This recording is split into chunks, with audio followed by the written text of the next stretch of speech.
Wali sufi Allah Subhanahu wa Ta'ala yang terkenal di kalangan para sufi ahli tasawuf, tarikot, pasti mengenal nama beliau sebagai raja para wali Allah Subhanahu wa Ta'ala, yaitu Syekh Abdul Qadir Al-Jailani, bernama lengkap Muhyi Al-Din Abu Muhammad Abdul Qadir Ibnu Abi Sholih Zangodos Al-Jailani, yang lahir pada tahun 470 Hijriah, 1077 Masehi, dan wafat pada hari Sabtu malam, setelah maghrib pada 9 Rabiul Akhir di daerah Babul Azaj, wafat di Baghdad pada 561 Hijriah, 1166 Masehi. Syekh Abdul Qadir Al-Jailani masih keturunan Rasulullah Shallallahu Alaihi Wasallam. Jika diurutkan ke atas, maka akan sampai ke Khalifah Ali bin Abi Thalib. Syekh Abdul Qadir Al-Jailani sejak kecil dididik dalam lingkungan keluarga sufi, dan dibesarkan dengan kajian agama Islam yang kuat, sehingga terus mematangkan kekuatan batin yang dimilikinya dengan mengaji sejak berusia 10 tahun. Di usia 18 tahun ia pergi ke Baghdad untuk menuntut ilmu, 488 Hijriah, 1095 Masehi, untuk mencari ilmu. Baghdad merupakan tempat berkumpulnya para ulama besar. Syekh Abdul Qadir Al-Jailani berguru kepada para ulama besar seperti Syekh Al-Hamdani mengajarkan ilmu tasawuf, Syekh Hamad Ad-Dabas, Syekh Hamad yang mengajarkan ilmu tarikah, dari Al-Qadi Abu Said Al-Mukarimi menerima khirkah, jubah kesufian, Ibnu Aqil, Abul Hatat, Abul Husain Al-Farah, dan juga Abu Sa'ad Al-Muharimi. Syekh Abdul Qadir Al-Jailani juga dikenal sebagai pendiri sekaligus penyebar salah satu tarekat terbesar di dunia bernama Tarekat Qadiriyah. Tarekat secara harfiah berarti jalan, sama seperti syariah, sabil, sirat dan manhaj, yaitu jalan menuju kepada Allah guna mendapatkan ridho Allah dengan mentaati ajaran-ajarannya. Semua perkataan yang berarti jalan itu terdapat dalam Al-Quran. Seperti Quran Surah Al-Jin ayat 16, kalau saja mereka berjalan dengan teguh di atas tarikah, maka kami, Allah, pasti akan melimpahkan kepada mereka air, kehidupan sejati, yang melimpah ruah. Inti ajaran dasar Tarekat Qadiriyah. Ada dua hal yang melandasi inti ajaran Tarekat Qadiriyah, yaitu 1. Berserah diri, lahir batin, kepada Allah. Seorang muslim wajib menyerahkan segala hal kepada Allah, mematuhi perintahnya, dan menjauhi larangannya. 2. Mengingat dan menghadirkan Allah dalam kalbunya. Caranya, dengan menyebut asma Allah dalam setiap detak nafasnya. Bagaimanapun, zikrullah adalah suatu perbuatan yang mampu menghalau karat lupa kepada Allah, menggerakkan keikhlasan jiwa, dan menghadirkan manusia duduk bertafakur sebagai hamba Allah. Hal ini merujuk pada hadis riwayat Ibnu Abi Dunya dari Abdullah bin Umar berikut. Sebenarnya setiap sesuatu ada pembersihnya, dan bahwa pembersih hati manusia adalah berzikir, menyebut asma Allah, dan tiadalah sesuatu yang lebih menyelamatkan dari siksa Allah kecuali zikrullah. Kedua hal ini, menurut Syekh Abdul Qadir, akan membawa seorang manusia senantiasa bersama Allah, sehingga segala aktivitasnya pun bernilai ibadah. Lebih lanjut, beliau juga menandaskan bahwa keimanan ini merupakan landasan bagi terwujudnya tatanan sosial yang lebih baik lagi. Lebih jauh, sebuah tatanan negara yang islami dan memenuhi aspek kebaikan universal. Dengan mengamalkan ajaran tarekat dengan baik, khususnya zikir, maka seseorang akan terbuka kesadarannya untuk dapat mengamalkan syariat dengan baik, walaupun secara kognitif tidak banyak memiliki ilmu keislaman. Karena ia akan mendapat pengetahuan dari Tuhan, marifah, dan cinta Tuhan, mahabbah, karena buah, samrahnya, zikir. Dan juga karena buahnya zikir, maka dalam diri seseorang terjadi penyucian jiwa, tazkiyat al-nafsi.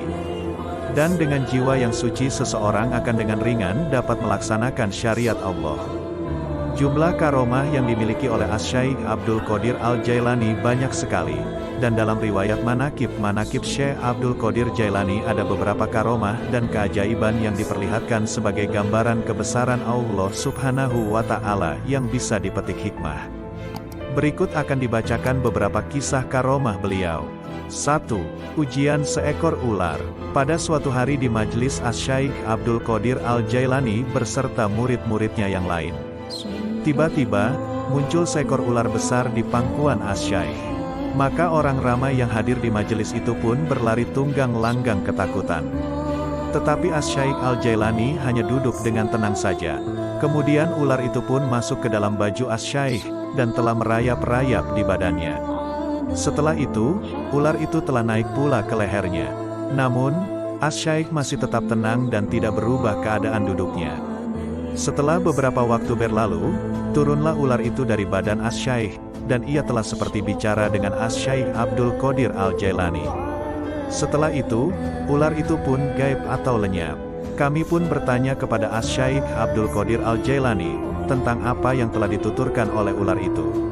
Menurut beliau, ular itu telah berkata, bahwa dia telah memuji wali-wali Allah yang lain, tetapi dia tidak pernah bertemu dengan seorang pun yang setenang dan sehebat Asy-Syaikh Abdul Qadir Al-Jailani. 2. Membunuh dan menghidupkan burung.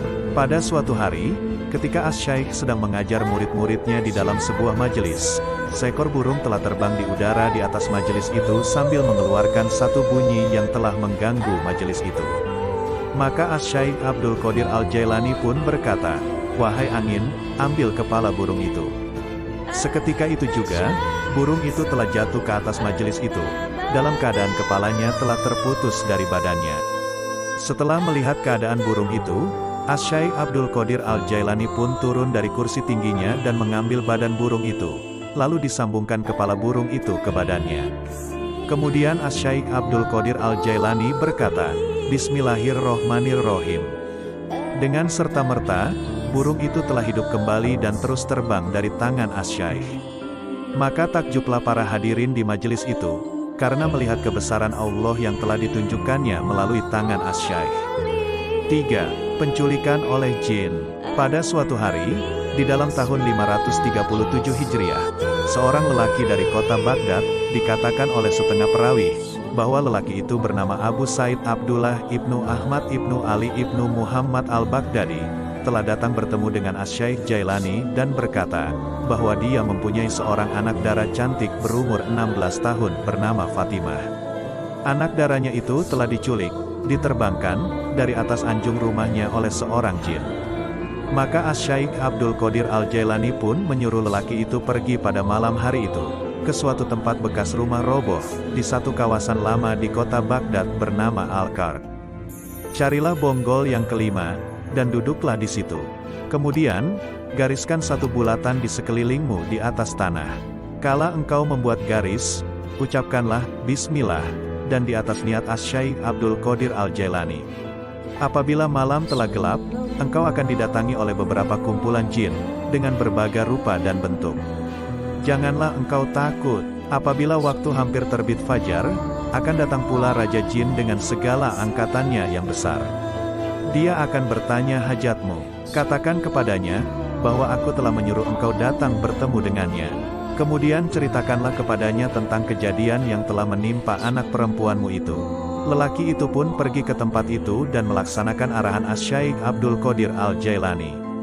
Beberapa waktu kemudian, datanglah jin-jin yang mencoba menakut-nakuti lelaki itu. Tetapi jin-jin itu tidak mampu untuk melintasi garis bulatan. Jin-jin itu telah datang bergilir-gilir, yakni satu kumpulan ke satu kumpulan. Dan akhirnya, datanglah Raja Jin yang sedang menunggang seekor kuda dan telah disertai oleh satu angkatan yang besar dan hebat rupanya. Raja Jin itu telah menghentikan kudanya di luar garis bulatan, dan bertanya kepada lelaki itu, "Wahai manusia, apakah hajatmu?" Lelaki itu menjawab, "Aku telah disuruh oleh Asy-Syaikh Abdul Qadir Al-Jailani untuk bertemu denganmu." Begitu mendengar nama Asy-Syaikh Abdul Qadir Al-Jailani diucapkan oleh lelaki itu, Raja Jin itu telah turun dari kudanya dan terus mencium bumi. Kemudian Raja Jin duduk di atas bumi, disertai dengan seluruh anggota rombongannya. Setelah itu, Raja Jin itu menanyakan masalah lelaki itu.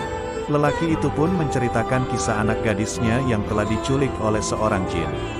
Setelah mendengar cerita lelaki itu, Raja Jin itu pun memerintahkan agar dicari si jin yang bersalah itu. Beberapa waktu kemudian, dibawa ke hadapan Raja Jin itu, seorang jin lelaki dari negara Cina bersama dengan si gadis yang telah diculiknya. Bertanya, "Kenapa engkau menculik anak gadis ini? Tidakkah engkau tahu, dia ini berada di bawah naungan Al-Qutub?" Jin lelaki dari negara Cina itu mengatakan, dia telah jatuh cinta dan bernafsu terhadap gadis itu. Raja Jin kemudian memerintahkan agar si gadis dipulangkan kepada orang tuanya, sedangkan Jin dari negara Cina itu dikenakan hukuman pancung kepala. Lelaki itu pun mengutarakan rasa takjub dengan segala perbuatan Raja Jin itu, yang sangat patuh kepada Asy-Syaikh Abdul Qadir Al-Jailani. Raja Jin itu berkata, sudah tentu, karena Asy-Syaikh Abdul Qadir Al-Jailani bisa melihat dari rumahnya semua kelakuan jin-jin yang jahat. Banyak dari mereka semua berada di tempat jauh di atas bumi, karena telah lari karena kehebatannya. Allah Ta'ala telah menjadikan Asy-Syaikh Abdul Qadir Al-Jailani bukan saja Al-Qutub bagi umat manusia, bahkan juga terhadap seluruh bangsa jin. 4. Melempar perompak dengan sandal. Pada 3 hari bulan Safar, kami berada di sisi Asy-Syaikh Abdul Qadir Al-Jailani. Pada waktu itu, Asy-Syaikh sedang mengambil wudhu dan memakai sepasang terompah. Setelah selesai menunaikan salat 2 rakaat, tiba-tiba beliau memekik berteriak, kemudian melemparkan salah satu dari terompah-terompah itu dengan sekuat tenaga sampai tidak kelihatan lagi oleh mata. Setelah itu, dia berteriak sekali lagi, lalu melemparkan terompah yang satu lagi. Kami yang berada di situ terkejut, tetapi tidak ada seorang pun yang berani menanyakan maksud semua itu. 23 hari kemudian, sebuah kafilah telah datang untuk menziarahi Asy-Syaikh Abdul Qadir Al-Jailani. Mereka membawa hadiah-hadiah untuknya, termasuk baju, emas dan perak. Dan yang anehnya, termasuk juga sepasang terompah. Setelah dia mati, kami lihat terompah-terompah itu adalah terompah-terompah yang pernah dipakai oleh Asy-Syaikh Abdul Qadir Al-Jailani pada waktu itu. Kami pun bertanya kepada kafilah itu, dari manakah datangnya sepasang terompah itu. Mereka lalu bercerita, pada 3 hari bulan Safar yang lalu, ketika kami sedang di dalam satu perjalanan, kami telah diserang oleh satu kumpulan perompak. Mereka telah merampas semua barang-barang kami, dan telah membawa barang-barang yang mereka rampas itu ke satu lembah untuk dibagi-bagikan di antara mereka. Kami pun berdiskusi dan mengambil keputusan. Kami lalu menyeru kepada Asy-Syaikh Abdul Qadir Al-Jailani agar menolong kami. Kami juga telah bernazar apabila kami selamat, kami akan memberinya beberapa hadiah. Tiba-tiba, kami mendengar satu jeritan yang amat kuat, sehingga menggegerkan lembah itu, dan kami lihat di udara ada satu benda yang sedang melayang dengan sangat kencang sekali. Beberapa waktu kemudian, terdengar satu lagi bunyi yang sama, dan kami lihat satu lagi benda serupa yang sedang melayang ke arah yang sama. Setelah itu, kami telah melihat perompak-perompak itu berlari tunggang langgang dari tempat mereka yang sedang membagi-bagikan harta rampasan itu, dan meminta kami mengambil kembali harta kami, karena mereka telah ditimpa celaka. Kami pun pergi ke tempat itu. Kami lihat kedua orang pemimpin perompak itu telah mati. Di sisi mereka pula, ada sepasang terompah. Inilah terompah-terompah itu. 5. Meredakan orang yang akan buang hajat. Pada awalnya, aku memang tidak suka kepada Asy-Syaikh Abdul Qadir Al-Jailani.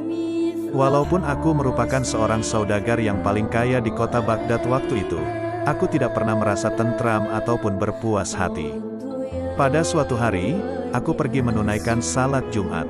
Ketika itu, aku tidak mempercayai tentang cerita-cerita karomah yang dikaitkan pada Asy-Syaikh Abdul Qadir Al-Jailani.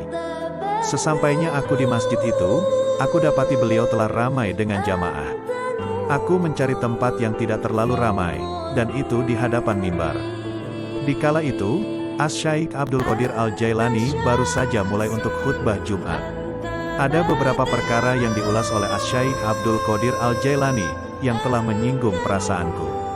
Tiba-tiba, aku merasa ingin buang air besar. Untuk keluar dari masjid itu memang sukar dan agak mustahil. Aku pun dihantui perasaan gelisah dan malu. Khawatir nantinya aku tidak bisa menahannya dan akhirnya buang air besar di depan orang banyak. Kondisi itu membuat kemarahanku terhadap Asy-Syaikh Abdul Qadir Al-Jailani bertambah dan memuncak. Tak berapa lama, Asy-Syaikh Abdul Qadir Al-Jailani telah turun dari atas mimbar, dan telah berdiri di hadapanku. Sambil beliau terus memberikan khutbah, beliau telah menutup tubuhku dengan jubahnya. Tiba-tiba aku sedang berada di satu tempat yang lain, di satu lembah hijau yang sangat indah. Aku lihat sebuah anak sungai sedang mengalir perlahan di situ, dan keadaan sekelilingnya sunyi sepi, tanpa kehadiran seorang manusia. Aku lantas pergi membuang air besar. Setelah selesai, kemudian aku berwudu. Di saat aku melangkah untuk pergi melaksanakan salat, tiba-tiba aku mendapati diriku telah berada di tempat semula, di bawah jubah Asy-Syaikh Abdul Qadir Al-Jailani. Kemudian beliau mengangkat kembali jubahnya dan naik kembali ke tangga mimbar. Aku sungguh merasa terkejut, bukan karena perutku sudah terasa lega, tetapi juga keadaan hatiku. Segala perasaan marah, ketidakpuasan hati, dan perasaan-perasaan jahat yang lainnya, semuanya telah hilang. Seusai sembahyang Jumat berakhir, aku pun pulang ke rumah. Di dalam perjalanan, aku menyadari bahwa kunci rumahku telah hilang. Dan aku kembali ke masjid untuk mencarinya. Begitu lama aku mencari, tetapi tidak aku temukan, terpaksa aku menyuruh tukang kunci untuk membuat kunci yang baru. Pada keesokan harinya, aku telah meninggalkan Baghdad dengan rombonganku karena urusan perniagaan. 3 hari kemudian, kami telah melewati satu lembah yang sangat indah. Seolah-olah ada satu kuasa ajaib yang telah menarikku untuk pergi ke sebuah anak sungai. Barulah aku teringat bahwa aku pernah pergi ke sana untuk buang air besar, beberapa hari sebelumnya. Aku mandi di anak sungai itu, ketika aku sedang mengambil jubahku. Aku telah menemukan kembali kunciku, yang rupanya telah tertinggal dan telah tersangkut pada sebatang dahan di situ. Setelah aku sampai di Baghdad, aku menemui Asy-Syaikh Abdul Qadir Al-Jailani dan menjadi anak muridnya. 6. Berpisah dengan sang bunda, adalah Syekh Muhammad bin Qaid Al-Awani yang berkata, bahwa Al-Jailani muda meminta izin kepada sang bunda untuk pergi ke Baghdad menimba ilmu. Beliau berkata, "Bunda, berilah aku kesempatan untuk menuju Allah Subhanahu wa Ta'ala. Izinkan aku pergi ke Baghdad, di mana aku akan berusaha memperoleh ilmu pengetahuan, dan di sana aku akan bertemu dengan orang-orang soleh." Sang bunda menangis mendengar beliau akan pergi, kemudian masuk ke dalam kamar dan mengambil uang sebanyak 80 dinar. Uang itu adalah warisan dari ayahanda beliau. Kemudian sang bunda memasukkan uang tersebut ke dalam saku beliau 40 dinar, dan sisanya dimasukkan ke saku baju mantel beliau. Sang bunda meminta beliau berjanji untuk selalu berlaku jujur dalam keadaan apapun. Ketika sang bunda mengantar beliau sampai di depan pintu rumah, sang bunda mengucapkan selamat tinggal dan berkata, "Anakku, pergilah, karena aku telah melepaskan engkau demi mencari Allah. Aku tahu, mungkin aku tidak akan bertemu lagi dengan wajahmu hingga hari kebangkitan kelak." Maka pergilah beliau menuju Baghdad. Sejarah hidup beliau terus berlanjut sampai akhirnya beliau menetap di Baghdad, dan waktu itu umur beliau 18 tahun. Pada masa itu, khalifah yang berkuasa di Baghdad adalah Al-Mustazir.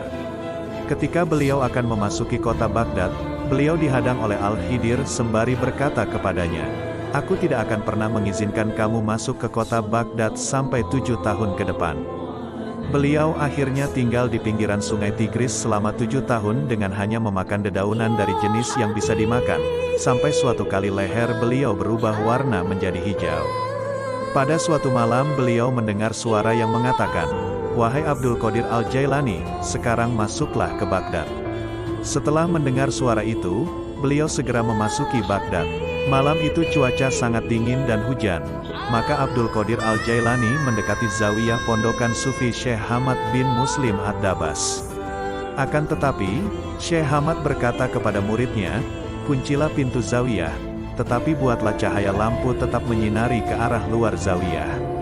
Abdul Qadir Al-Jailani hanya duduk di samping pintu, lalu Allah Subhanahu wa Ta'ala menurunkan kantuk kepadanya hingga beliau tertidur. Saat terbangun, beliau dalam keadaan hadas besar, mimpi basah, maka dengan segera beliau mandi besar. Kemudian Allah Ta'ala menurunkan kantuk lagi kepada beliau, dan beliau pun tertidur lagi. Saat bangun, beliau hadas besar lagi, lalu beliau segera mandi besar lagi.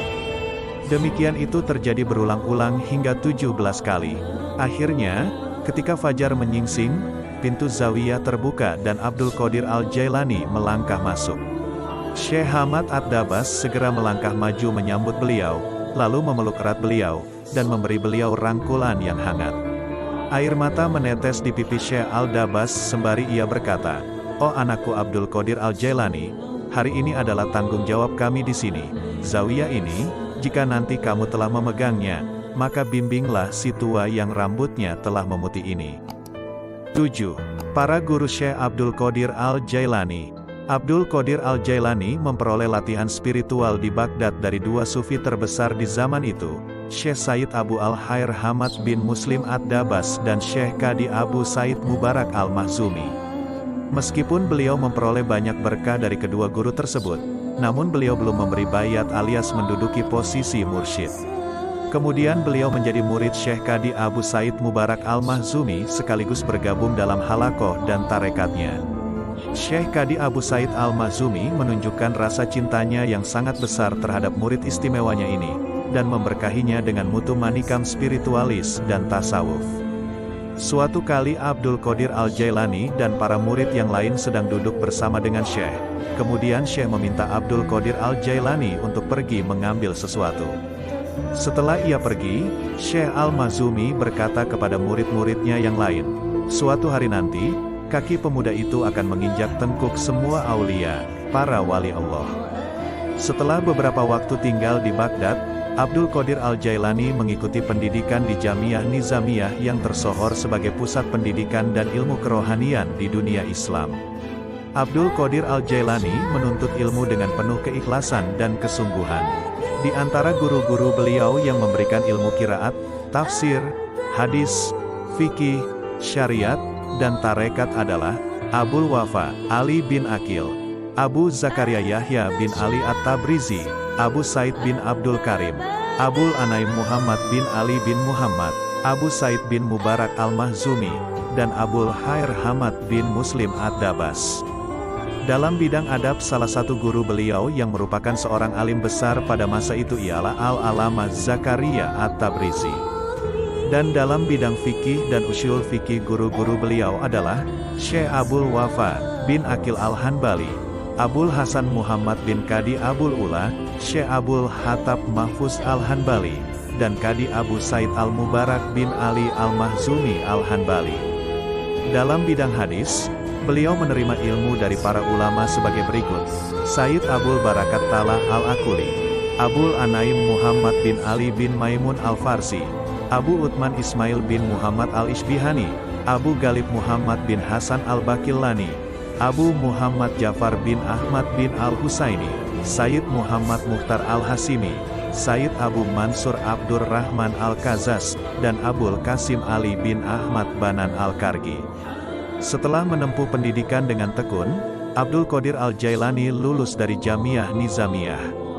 Pada masa itu tidak ada satupun alim di muka bumi yang lebih faqih dan saleh dibandingkan dengan Abdul Qadir Al-Jailani. 8. Belajar kepada Al-Khidir. Abu As-Sa'ud Al-Huraimi mengisahkan, "Aku pernah suatu kali mendengar tuan kami Syekh Abdul Qadir Al-Jailani berkata, aku tinggal di kawasan Padang Gersang Irak selama 25 tahun sebagai pengembara terasing. Aku tidak tahu apa dan siapa saja makhluk yang mengikutiku, dan mereka juga tidak ingin tahu aku. Yang selalu mengunjungiku adalah manusia-manusia dari alam gaib, Rijal al-Gaib, sebangsa jin. Aku biasa mengajari mereka tentang jalan menuju Allah Subhanahu wa Ta'ala, tarekat. Aku juga dipertemukan dengan Al-Khidir alaihis salam ketika aku memasuki kota Irak untuk kali pertamanya. Meskipun waktu itu aku tidak tahu siapa dia sebenarnya, dan dia pernah berkata kepadaku bahwa aku tidak boleh menentangnya. Ketika kami mencapai sebuah kawasan, dia berkata kepadaku, duduklah dan tinggallah di sini. Maka aku duduk dan tinggal di tempat itu sebagaimana dia memerintahkanku. Selama kurun waktu 3 tahun penuh, dia akan datang kepadaku setiap tahunnya, dan dia berkata kepadaku, tetaplah tinggal di situ sampai aku kembali. Segala pesona dunia serta daya tariknya selalu datang kepadaku dalam berbagai bentuk dan tipu muslihat. Setan-setan juga mendatangiku dalam berbagai wujud serta menggoda dengan keahliannya. Tidak sedikit dari setan-setan itu yang terlibat perkelahian denganku, tetapi Allah Subhanahu wa Ta'ala selalu menguatkanku dalam menghadapi mereka. Aku tinggal selama waktu yang lama di kawasan-kawasan gersang kota-kota Irak. Aku memaksa jiwa rendahku untuk melakukan tugas-tugas berat melalui metode disiplin spiritual.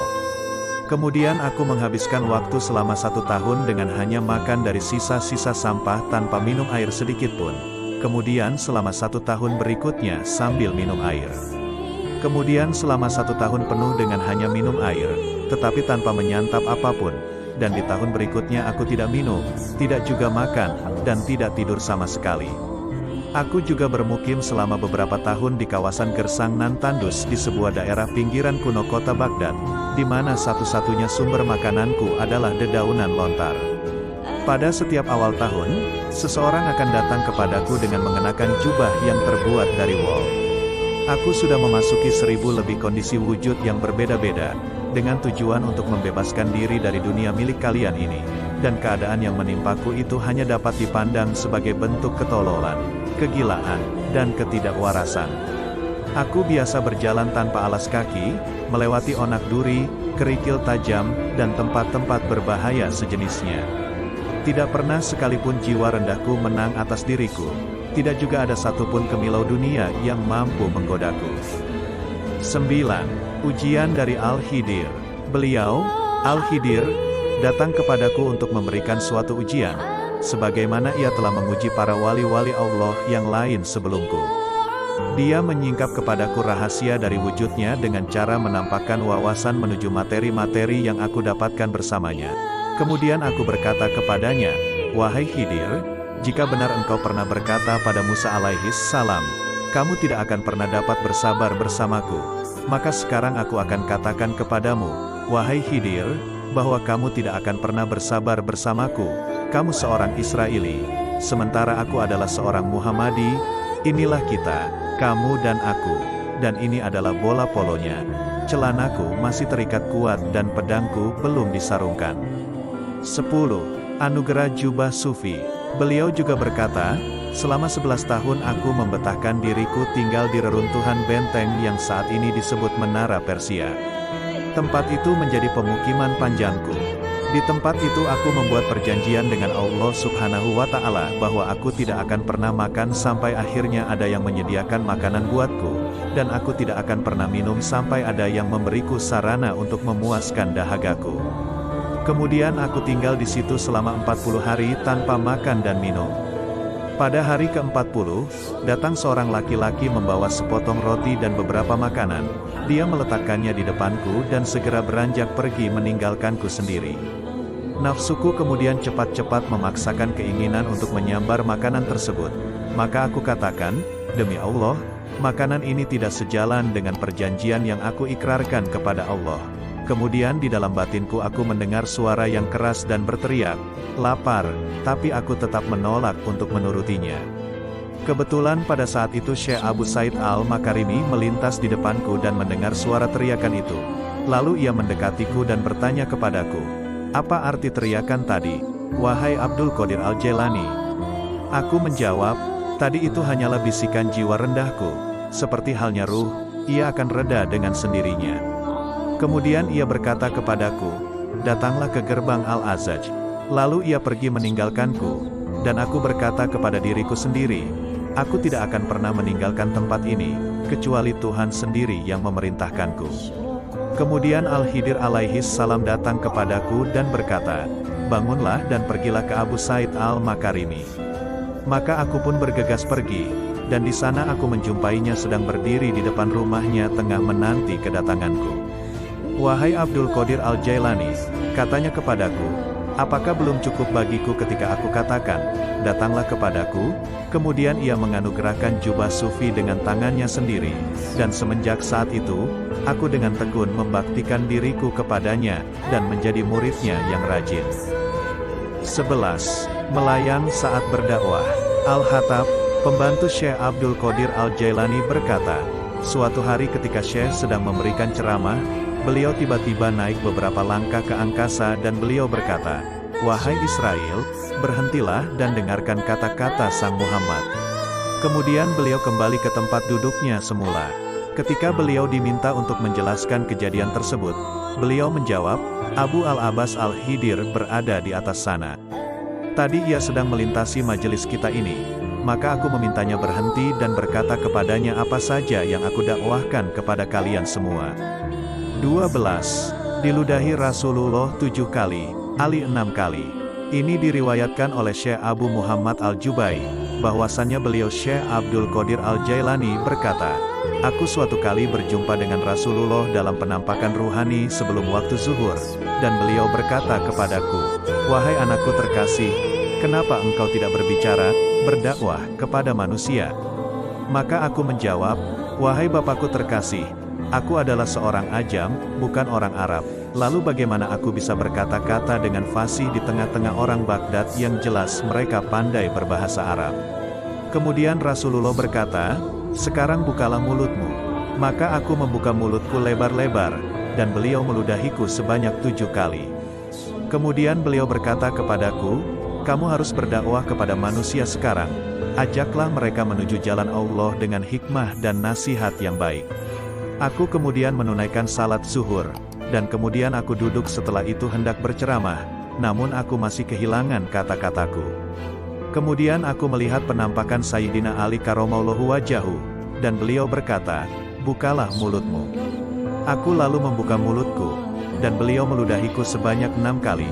Lalu aku bertanya kepada beliau, 'Kenapa engkau tidak meludahiku sebanyak 7 kali seperti halnya Rasulullah melakukannya?' Beliau menjawab, 'Sebagai adab penghormatanku kepada Rasulullah.' Setelah mengucapkan kata-kata itu, beliau pergi. 13. Menghilang ke balik matahari. Pengasuh Syekh Abdul Qadir Al-Jailani menceritakan, bahwa sewaktu beliau masih kecil seringkali ketika dia menggendong sang Syekh, mendadak beliau sudah tidak ada lagi di tangannya. Dia mengatakan, bahwa kemudian dia melihat Syekh Abdul Qadir Al-Jailani terbang ke langit dan bersembunyi di balik cahaya matahari. Ketika Syekh Abdul Qadir Al-Jailani sudah dewasa, sang pengasuhnya mengunjunginya dan bertanya, apakah beliau masih sering melakukan hal yang dulu sewaktu kecil beliau lakukan. Kemudian Syekh Abdul Qadir Al-Jailani menjawab, itu dulu ketika aku masih kecil, dan pada waktu itu aku masih lemah, maka aku bersembunyi di balik matahari. Namun kini daya dan kekuatanku telah sedemikian besar, sehingga bila 1000 matahari datang, pasti mereka semua akan bersembunyi di balik diriku. 14. Bertarung melawan setan, iblis, dan hawa nafsu. Kisah ini diriwayatkan oleh Syekh Utsman As-Sirafani. Beliau berkata, aku suatu kali mendengar tuan kita, Syekh Abdul Qadir Al-Jailani berkata, aku pernah bermukim sendirian di sebuah kawasan gersang. Setiap hari dan setiap malam setan-setan sering datang kepadaku berbaris-baris dalam wujud manusia jadi-jadian yang membawa berbagai macam senjata, serta memikul berbagai benda yang berbunyi sangat keras. Mereka terlibat perkelahian denganku dan melempariku dengan bola api. Saat menghadapi keadaan seperti itu, aku mendapati di dalam hatiku suatu rasa tentram yang sulit terucapkan dengan kata-kata. Aku mendengar suara dalam hatiku yang berkata, berdirilah dan serang mereka wahai Abdul Qadir Al-Jailani, karena kami selalu siap menambah kekuatanmu, dan kami akan datang dengan pasukan yang tidak mungkin terkalahkan oleh mereka. Dan saat aku melemparkan satu serangan kepada para setan itu, mereka sontak berlari tunggang langgang dan pergi menghilang. Setelah itu, ada sesosok setan datang dari tengah-tengah para setan yang berlari menjauh dariku. Setan itu menghampiriku dan berkata kepadaku, pergilah dari sini atau aku akan melakukan begini dan begitu kepadamu.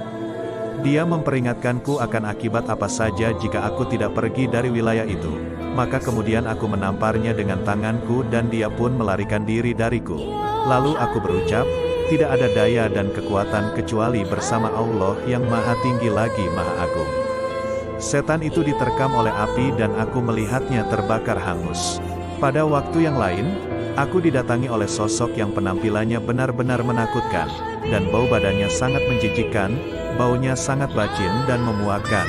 Dia berkata kepadaku, aku adalah iblis. Aku datang kepadamu dengan maksud untuk menjadi budakmu, karena kamu telah berhasil menggagalkan segala upayaku dan mengalahkan pengikutku. Aku berkata kepadanya, pergilah, karena aku tidak percaya sama sekali kepadamu. Tapi pada saat itu sebuah tangan turun dari sisi iblis dan memukul tengkorak kepalanya dengan kekuatan yang sangat besar hingga membuat iblis itu terjungkal keras melesat ke dalam tanah, dan dia pun menghilang entah kemana. Iblis itu datang kembali kepadaku untuk kedua kalinya dengan membawa anak panah api di tangannya dan hendak menyerangku. tetapi dengan cepat seseorang yang memakai jubah penutup kepala lari menuju diriku dengan menaiki kuda berwarna kelabu dan dengan tangkas melemparkan pedang kepadaku. Melihat itu, iblis secepat kilat langsung lari terbirit-birit dari hadapanku. Dan ketika aku bertemu dengannya lagi untuk yang ketiga kalinya, iblis itu sedang duduk dengan jarak yang agak jauh dariku. Berlinangan air mata, sekujur tubuhnya dipenuhi oleh debu. Dan ia berkata, "Aku sungguh telah putus asa menghadapi orang sepertimu, wahai Abdul Qadir Al-Jailani." Aku lalu berkata kepadanya, "Enyahlah kau dari sini, sang terkutuk. Karena aku tidak akan pernah berhenti membentengi diriku sendiri, dengan perlindungan Allah, untuk melawanmu." Dan dia berkata, "Apa yang telah kau ucapkan itu lebih menyakitkan bagiku ketimbang jepitan besi neraka." 15. Menembus jarak. Diriwayatkan dari Syekh Umar, beliau berkata, "Aku suatu kali mendengar tuan kami Syekh Abdul Qadir Al-Jailani bercerita. Keadaan ruhani, ahwal, pernah datang kepadaku tanpa terduga sama sekali. Pada awal masa-masa aku melakukan pengembaraan dan berada di padang tandus di wilayah Baghdad. Aku berlari melewati jarak kira-kira 1 jam perjalanan, dan aku benar-benar tidak sadar bahwa aku sedang berlari. Saat aku kembali dalam kesadaranku yang normal, aku mendapati diriku sampai di kawasan Syastar, di mana jarak tersebut dengan Baghdad kira-kira sekitar 12 hari perjalanan. Ketika sampai di sana, aku berdiri dan melihat-lihat sekeliling. Lalu seorang wanita datang kepadaku sambil berkata, 'Apakah yang kamu alami itu membuatmu terkejut dan heran? Padahal kamu tidak lain adalah Abdul Qadir Al-Jailani.' 16. Melihat Al-Lauhil Al-Mahfuz. Tertulis dalam riwayat, bahwa Syekh Abul Hafesh menyatakan, Syekh Abdul Qadir Al-Jailani biasa melayang di udara dan berkata, 'Matahari tidak pernah terbit tanpa mengucapkan salam kepadaku. Demi kemuliaan dan murka Allah, aku melihat semua manusia yang baik maupun yang jahat. Mataku tertuju pada Al-Lauhil Al-Mahfuz. Berkali-kali aku menyelam ke samudera ilmu dan kebijaksanaan yang dianugerahkan oleh Allah, dan akulah kebaikan murni Allah kepada manusia dan utusan khusus kakekku, Rasulullah, dan akulah khalifah beliau di bumi.' 17. Kuasa atas Raja Jin. Syekh Abu Futub Muhammad bin Abul As Yusuf bin Ismail bin Ahmad Ali Karsyi At-Tamimi Al-Bakari Al-Baghdadi meriwayatkan, bahwa suatu ketika Syekh Abu Said Abdullah bin Ahmad bin Muhammad Al-Baghdadi Al-Asjai datang kepada Syekh Abdul Qadir Al-Jailani dan mengatakan bahwa putrinya yang berusia 16 tahun Fatimah yang sangat cantik, kemarin naik ke tingkat rumah, tapi tiba-tiba dia lenyap dari sana. Ketika Syekh Abdul Qadir Al-Jailani mendengar hal ini, beliau menghiburnya dan mengatakan kepadanya agar tidak perlu khawatir. Sang Wali Agung kemudian memerintahkan dia untuk pergi ke sebuah hutan pada malam hari. Syekh Abdul Qadir Al-Jailani menyatakan bahwa di dalam hutan dia akan melihat banyak gundukan pasir. Dia harus duduk di gundukan pasir ke-6 yang dilewatinya, dan harus membuat sebuah gambar lingkaran di sekeliling dirinya sambil berkata, "Bismillah," dan kemudian berkata, "Abdul Qadir." Syekh Abdul Qadir Al-Jailani berkata, "Menjelang sepertiga malam terakhir kau akan melihat pasukan jin berlalu. Mereka tampak sangat mengerikan dan ganas. Tetapi engkau tak perlu takut, engkau harus tetap duduk dan menunggu. Tepat pada saat cahaya matahari pertama tampak, Raja Jin yang paling berkuasa akan lewat, dan dia akan menghampirimu lalu menanyakan permasalahanmu. Jelaskanlah permasalahanmu kepadanya, dan katakan bahwa aku yang mengutusmu. Beritahukan kepada Raja Jin itu tentang putrimu yang hilang." Syekh Muhammad Al-Baghdadi berkata, "Aku mengerjakan apa yang Syekh Abdul Qadir Al-Jailani perintahkan. Aku duduk di gundukan pasir tersebut dan menunggu. Setelah beberapa waktu, aku melihat pasukan jin dalam rupa-rupa yang mengerikan melintas. Mereka sangat marah kepadaku karena aku duduk di tengah-tengah jalannya. Namun mereka tetap berlalu tanpa mengucap sepatah kata pun, karena mereka tidak berani memasuki lingkaran tersebut. Pada waktu fajar, sang Raja Jin melintas, lalu menanyakan permasalahanku. Ketika aku mengatakan bahwa yang mengutusku adalah Syekh Abdul Qadir Al-Jailani, maka dia segera turun dari kudanya dan berdiri dengan penuh hormat mendengarkan perkataanku. Lalu dia mengutus para jin untuk mencari jin yang telah menculik putriku. Akhirnya, putriku pun kembali, dan jin yang telah menculik putriku itu dihukum oleh sang Raja Jin. 18. Pengakuan 360 wali. Abdullah Al-Jubai suatu kali berkata, Syekh Abdul Qadir Al-Jailani memiliki seorang murid bernama Umar Al-Hawali. Dia meninggalkan Baghdad dan tinggal di tempat lain selama beberapa tahun.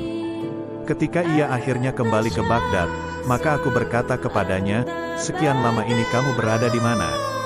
Dia menjawab, aku mengembara menyinggahi kota-kota di Suriah, Mesir, Persia, dan aku bertemu dengan 360 syekh, yang kesemuanya adalah para wali Allah. Tidak ada seorang pun dari mereka yang tidak berkata, Syekh Abdul Qadir Al-Jailani adalah syekh kami, dan merupakan pembimbing teladan kami menuju Allah Subhanahu wa Ta'ala.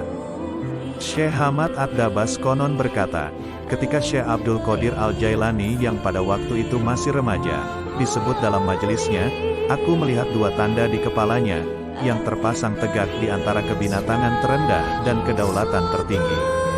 Dan aku telah mendengar tentara kerajaannya memanggil-manggilnya dengan suara yang keras lagi jelas pada cakrawala tertinggi. Semoga Allah meridhoinya.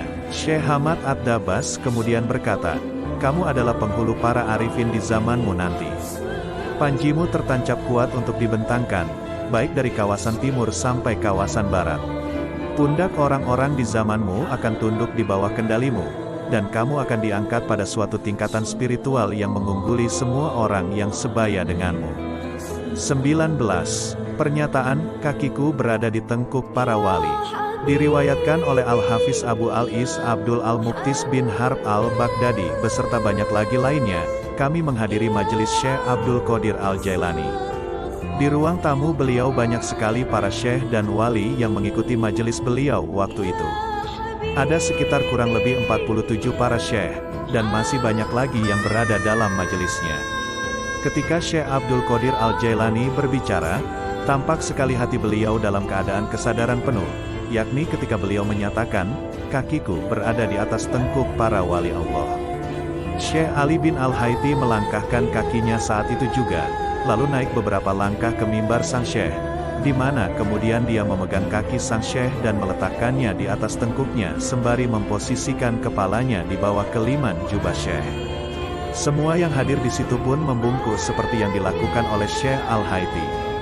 Dan tidak ada satupun seorang wali Allah di muka bumi ini yang pada saat itu tidak menundukkan tengkuknya sebagai pengakuan tulus terhadap Syekh Abdul Qadir Al-Jailani, serta sebagai penghormatan kedudukan ruhani beliau yang khusus. Ada 300 aulia Allah dan 700 rijalul gaib yang hadir di majelis itu. Bahkan kumpulan para jin berkumpul pada saat itu. Para jin soli tersebut keluar dari segala penjuru cakrawala demi menghormati pernyataan beliau tersebut. Mereka mengucapkan selamat kepada Syekh Abdul Qadir Al-Jailani dan menunjukkan laku taubat melalui tangan beliau. Syekh Al-Makarimi menyatakan, pada hari itu, seluruh wali Allah tahu bahwa panji kesultanan wali telah tertancapkan di sisi Syekh Abdul Qadir Al-Jailani. Semua wali dari timur hingga barat serentak membungkukkan badan mematuhi pernyataan beliau ini. Sayyid Syekh Khalifatul Akbar berkisah, aku bermimpi bertemu dengan Rasulullah tercinta, dan aku bertanya kepada beliau tentang pernyataan Syekh Abdul Qadir Al-Jailani tersebut. Rasulullah menjawab, Abdul Qadir Al-Jailani telah mengatakan hal yang sebenarnya, karena dia sang kutub, dan dia kuberikan tempat di bawah sayapku dan dalam perlindunganku.